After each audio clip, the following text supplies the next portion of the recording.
بسم اللہ الرحمن الرحیم۔ آج اس ویڈیو میں آپ کو کسی کی زندگی کا ایک سبق کا موز سچا واقعہ بتانے جا رہی ہوں۔ اس سے پہلے میرے یوٹیوب چینل سب کہانی کو سبسکرائب کر کے بیل نوٹیفیکیشن کو آن کر دیں تاکہ آپ آنے والی تمام چینل اپڈیٹ سے آگاہ رہیں۔ ہمارے گھر کے حالات اچھے نہیں تھے۔ تعلیم سے فارغ ہوئی تو ملازمت کی تلاش شروع کر دی۔ کچھ تگدوں کے بعد ایک سکول میں بطور ٹیچر ملازمت مل گئی۔ ڈوبتے کو تنکے کا سہارا۔ میں نے بھی برے حالات میں کنارے کا سانپ پکڑ لیا۔ ایم اے پاس کرنے کے بعد ایک پرائمری سکول میں ٹیچر لگی، وہ بھی بہت قلیل تنخواہ پر۔ پھر بھی رب کا شکر بجا لائی کہ چلو کچھ پیسے تو ہاتھ آ ہی جائیں گے۔ ابو کی پینشن کے ساتھ گھر کے راشن میں بھی اپنا حصہ ڈال لوں گی۔ اسکول کی ڈیوٹی کے بعد میں محلے کے بچوں کو بھی ٹیوشن پڑھانے لگی۔ اس سے کچھ اضافی آمدنی ہوتی تو چھوٹے بھائی کی اسکول کی فیس ادا ہو جاتی۔ ایک روز میری ایک شاگردہ رقیہ جو گھر پر ٹیوشن پڑھنے آئی تھی، اس نے کہا، مس کیا آپ میری ایک سہیلی کو پڑھا دیں گی؟ ہاں کیوں نہیں، کل اسے اپنے ساتھ لے آنا۔ مس وہ امیر لوگ ہیں، زارا کی امی نے کہا ہے، کوئی ایسی ٹیچر ڈھونڈ کر دو جو گھر پر پڑھانے آ سکے۔ بچی کو ہم کسی کے گھر ٹیوشن کے لیے نہیں بھیج سکتے۔ اس لڑکی کا گھر یہاں سے کتنی دور ہے؟ کچھ دور ہے مگر پیدل کا راستہ نہیں۔ ان سے کہو سواری کا انتظام کر دیں تو میں پڑھا دوں گی۔ اگلے روز رقیہ نے بتایا کہ زارا کی امی کہتی ہیں وہ سواری کا انتظام کر دیں گی۔ ان کی امی کی گاڑی آپ کو گھر لے جائے گی اور چھوڑ بھی جائے گی، اور جو فیس آپ کہیں گی وہ دیں گی۔ ٹھیک ہے، ان کو بتا دینا کہ وہ مجھے شام 5 بجے لینے آ جائے۔ میں 1.5 گھنٹہ پڑھا دوں گی اور ٹیوشن فیس بھی میں نے ان کو بتا دی۔ اگلے روز زارا کی امی ڈرائیور کے ساتھ آ گئی۔ وہ ایک اچھی اور ملنسار خاتون تھیں۔ بچی بھی ان کے ساتھ آئی۔ میں نے زارا کو ٹیوشن دینا قبول کر لیا۔ ان کا بنگلہ شہر کے ایک عمدہ علاقے میں تھا، جس کو نہایت خوبصورتی سے سنوارا گیا تھا۔ نرم خوش رنگ قیمتی قالین، فانوسوں سے مزین چھتیں۔ مجھے ملازمہ نے ایک کمرے میں بٹھایا جو مشرقی طرز پر آراستہ تھا۔ یہ زارا کی امی کا کمرہ تھا۔ انہوں نے روایتی طریقے سے قالین بچھا کر اس پر خوش رنگ گاؤ تکیے رکھے ہوئے تھے۔ اس کمرے میں ٹیک لگا کر ٹانگیں پھیلا کر بھی بیٹھ سکتے تھے۔ میز کرسیوں کا تکلف نہیں تھا۔ تھوڑی دیر بعد خاتون قیمتی زیورات پہنے سفید ساڑی میں ملبوس تشریف لائیں۔ ہمارے گھر میں تو وہ سادہ لباس میں آئی تھیں۔ آج شام شاید ان کو کہیں تقریب میں جانا تھا، مگر زارا نہیں جا رہی تھی کیونکہ اسے مجھ سے پڑھنا تھا۔ وہ ایک سلجھی اور خوبصورت لڑکی تھی۔ پہلی نظر میں ہی وہ مجھے اچھی لگی۔ اب میں روز شام کو مقررہ وقت پر اسے پڑھانے کو جانے لگی۔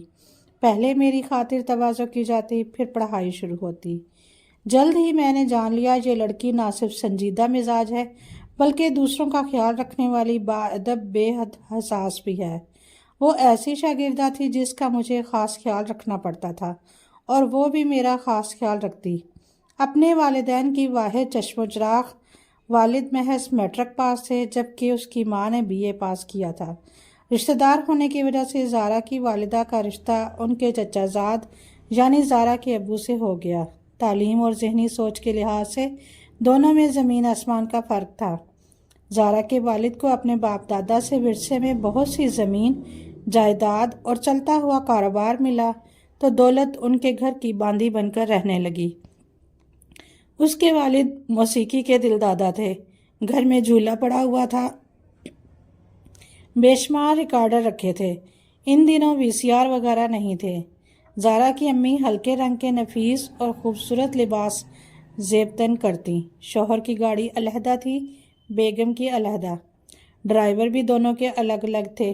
اس کے علاوہ بھی کام کاج کے لیے ملازمائیں اور نوکر وغیرہ تھے۔ زارا کی امی گھر کا کام کاج نہیں کرتی تھی، کھانا پکانا بھی باورچن کے ذمے تھا۔ زارا بہت ہونہار نکلی۔ وہ اچھے خاصے افسانے اور کہانیاں لکھ لیتی تھی۔ انگریزی میں البتہ قدرے کمزور تھی، لیکن اپنی ذہانت کی بنا پر تھوڑے دنوں میں اچھی خاصی انگریزی اس نے سیکھ لی۔ اب میں اس کی کارکردگی سے مطمئن ہو گئی۔ مجھے زارا کو پڑھاتے ہوئے ابھی 2 ماہ گزرے تھے کہ اس گھر میں مجھے ایک نوجوان لڑکی دکھائی دی۔ جب میں نے زارا سے اس کے بارے میں پوچھا تو اس نے بتایا، ہمارے پڑوس والا جو پرانا مکان ہے یہ لڑکی اسی مکان میں رہتی ہے۔ اس کا باپ ضعیف تھا۔ سال بھر پہلے ہمارے اس ضعیف پڑوسی نے ابو کو بلا بھیجا، اپنی بیٹی کا ہاتھ پکڑ کر میرے والد کے ہاتھ میں دے دیا، کہا کہ میرا وقت قریب آ گیا ہے، یہ میری بیٹی نور ہے، میری وفات کے بعد یہ مکان فروخت کر کے اس کا نکاح کسی نیک لڑکے سے کر دینا۔ ایسی ہی باتیں ہوا کرتی تھیں۔ وہ بیچارہ چند روز بعد وفات پا گیا۔ اس کی وفات کے چند ماہ بعد ابو نے نور کی شادی اپنے ایک جاننے والے سے کر دی، لیکن یہ وہاں خوش نہیں تھی اور نہ ہی اسے اولاد ہوئی۔ یہ اکثر یہاں آ جاتی ہے اور ہمارے ساتھ ہی رہتی ہے۔ امی اس کو اپنی بیٹی کی طرح چاہتی ہیں۔ سردیوں کے دن تھے، اسکولوں میں موسم سرما کی چھٹیاں تھیں۔ اب نور نے باقاعدہ زارا کے گھر میں رہائش اختیار کر لی تھی۔ وہ بھرے بھرے جسم کی خوش شکل لڑکی تھی، سفید رنگت، گھنگریالے بال، آنکھیں بڑی بڑی اور سیاہ، انابی لبوں پر ہلکی سی مسکراہٹ اس کے گول چہرے کو اور زیادہ پرکشش بناتی تھی۔ اکثر سجی بنی اور چوڑیاں ہاتھوں میں بھر کر پہنتی، جن کی جھنکار تمام گھر میں وقفے وقفے سے سنائی دیتی۔ ایک دن ہم دھوپ میں بیٹھے پڑھائی میں مشغول تھے کہ زارا نے اچانک مجھ سے عجب بات کہی، مس، ابو اس نور کو بہت چاہتے ہیں، اسے اپنے کمرے میں بلا لیتے ہیں، کیا ایسا کرنا ٹھیک ہے؟ اگر ٹھیک ہے تو امی اس بات سے کیوں پریشان رہتی ہیں؟ نور کو تمہارے والد نے بیٹی بنایا ہے تو اس لیے اس کا خیال رکھتے ہیں۔ وہ تمہارے گھر کو میں کا خیال کر کے آتی ہے، تبھی تمہارے ابو اسے توجہ دیتے ہوں گے تاکہ یہ خود کو لاوارث اور یتیم نہ سمجھے۔ میری بات سن کر زارا خاموش ہو گئی۔ ایک دن میں اسے پڑھا کر گھر جانے لگی تو زارا کی ماں کمرے میں آنکھیں بند کیے اور بیٹی سے بولی، تم باہر جاؤ، مجھے تمہاری ٹیچر سے ضروری بات کرنی ہے۔ زارا کمرے سے چلی گئی۔ تب وہ بولی، میں زارا کی شادی کرنا چاہتی ہوں، میرے گھر کے حالات درست نہیں، شوہر بیٹی کی شادی پر آمادہ نہیں، کہتے ہیں یہ ابھی بہت چھوٹی ہے، اسے تعلیم مکمل کرنے دو، کیوں اتنی جلدی گھر سے نکالنا چاہتی ہو؟ دراصل وہ اس نوجوان لڑکی نور سے شادی کرنا چاہتے ہیں اور یہ میں برداشت نہیں کر سکتی کہ میری بیٹی گھر پر ایسے چلن دیکھے، اس لیے میں نے فیصلہ کیا کہ فوراً اس کی شادی کر دوں۔ تمہاری نظر میں کوئی اچھا لڑکا ہو تو بتاؤ۔ میں نے ان کو سمجھانا چاہا کہ زارا ابھی واقعی کم عمر ہے، اس کی عمر شادی کے لائق نہیں، امتحان سر پر ہے، اسے تعلیم پوری کرنے دیں۔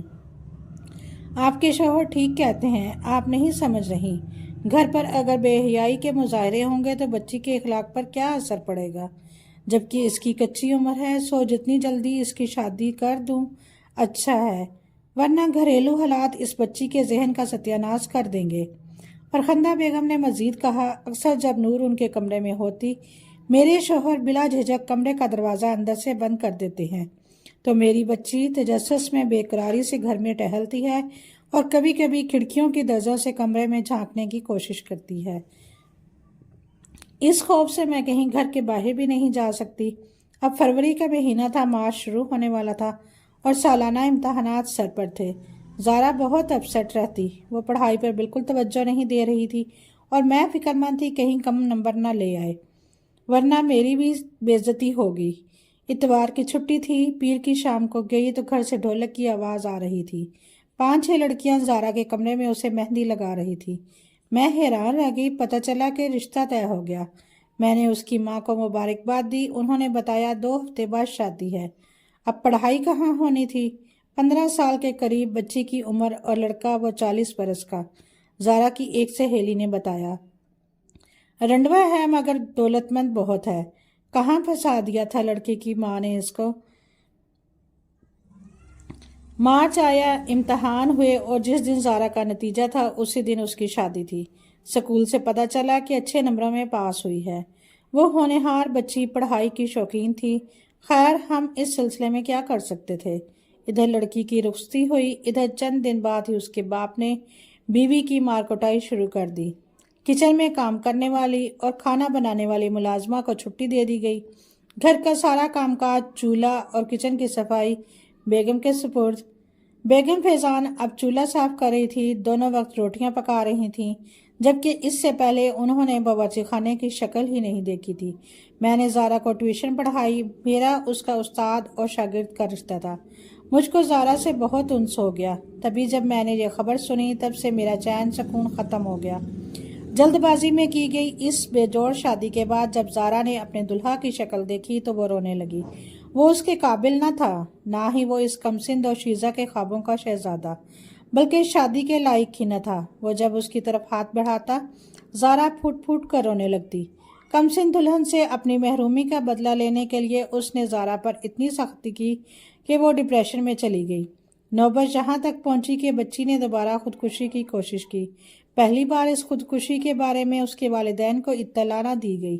زارا کے شوہر نے معاملے کو چھپایا، مگر دوسری بار سب کو خبر ہو گئی، کیونکہ جان بچانے والے ڈاکٹر نے خود زارا کے والدین سے رابطہ کیا۔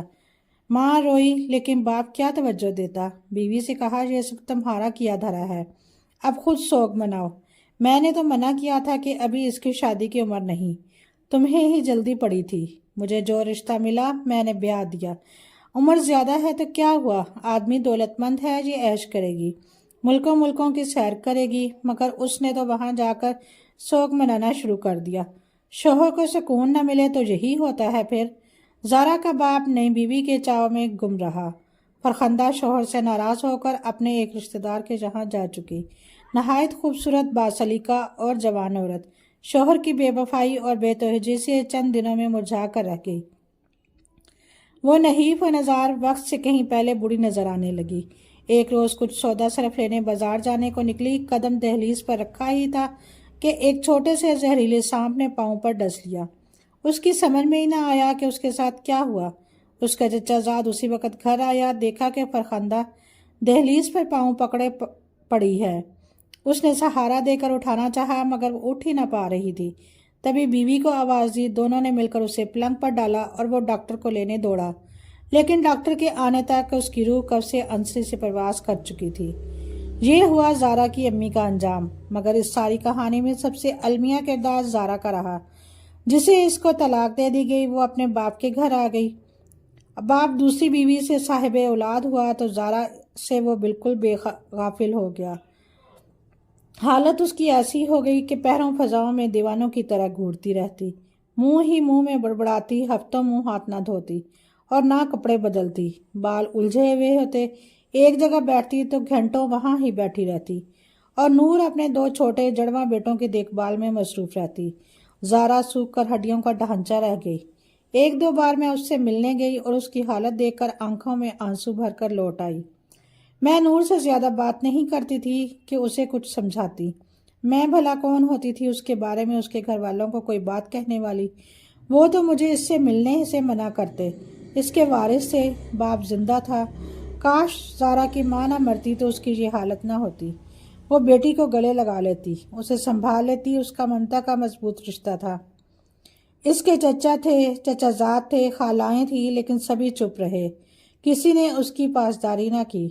مجھے سب سے زیادہ دکھ اس بات کا تھا کہ زارا ایک ہونہار بچی تھی، اگر اعلیٰ تعلیم حاصل کر لیتی تو ضرور ملک کا نام روشن کرتی، اچھی ڈاکٹر یا ماہر تعلیم بن سکتی تھی، مگر افسوس ایک مرد کی خود غرضی کی بھینٹ چڑھ گئی، اور وہ مرد کبھی اس کا باپ نہ تھا۔ نور سے اس کے 5 بچے ہو گئے تو اس شخص نے زارا کو بھلا دیا، اتنا نظر انداز کیا گیا کہ اسے دیکھنے والے اسے پاگل کہنے لگے۔ نہ کھاتی پیتی، نہ کپڑے بدلتی، ناخن بڑھ گئے تو سوتیلی ماں نے ان کو کاٹنے کی بھی زحمت نہ کی، سر میں جوئیں پڑ گئیں، بجائے سر کی صفائی کرتے انہوں نے اس کے خوبصورت لمبے بال بھی کاٹ دیے۔ جس روز اس کے بال کاٹے جا رہے تھے وہ پھوٹ پھوٹ کر رو رہی تھی۔ آخر اسے اتنی تو سمجھ تھی کہ اس کے پیارے خوبصورت بالوں پر سر مڑنے کی مشین پھیری جا رہی ہے۔ پھر ایک دن اس کے والد نے بغرض علاج اسے پاگل خانے داخل کرا دیا۔ اس کے بعد کیا ہوا، علاج ہوا یا نہیں، میں نہیں جانتی، کہ میں اس کے گھر اب نہیں جا سکتی تھی کیونکہ نور برا مانتی تھی۔ اب گھر پر اس کا راج تھا، وہی اس گھر کی مالکہ تھی، جس کو چاہتی آنے دیتی، جس کو چاہتی نہ ملتی۔